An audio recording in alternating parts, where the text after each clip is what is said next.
হাতির হানায় আতঙ্ক ছড়িয়েছে রাজগঞ্জের শিবনাথ পাড়া এলাকায়। ওই এলাকায় হাতি ঢুকে 4টি ঘর ভেঙে ফেলে বলে স্থানীয়দের অভিযোগ। বুধবার রাতে ঘটনাটি ঘটেছে রাজগঞ্জ ব্লকের আমবাড়ি সংলগ্ন বৈকুণ্ঠপুর জঙ্গল লাগোয়া শিবনাথ পাড়ায়। দুটি হাতি তাণ্ডব চালিয়ে 4টি বাড়ির ঘর, রান্নাঘর সহ বেশ কিছু জিনিস ভেঙে তছনছ করে ফেলে। খবর পেয়ে ঘটনাস্থলে আসেন আমবাড়ি রেঞ্জের বনকর্মীরা। স্থানীয় সূত্রে জানা গিয়েছে বুধবার রাতে দুটো হাতির দল শিবনাথ পাড়ায় তাণ্ডব চালায়।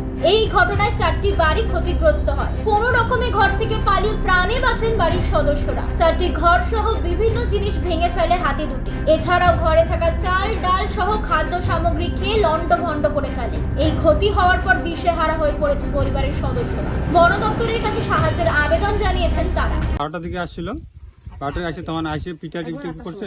8টার সময় ওই যে একবার বলে 8টার সময় আসছিল, 8টার সময় আইসে ফরেস্ট ডিপার্টমেন্টের লোক আসছিল, আইসে ওরা পিঠা একটু সরাই দিয়েছিল হালকা, তারপরে এখানে ছিল।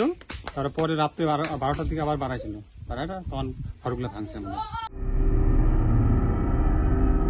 রাজগঞ্জ থেকে পার্থপ্রতিম দাসের রিপোর্ট, ইউ বাংলা টিভি।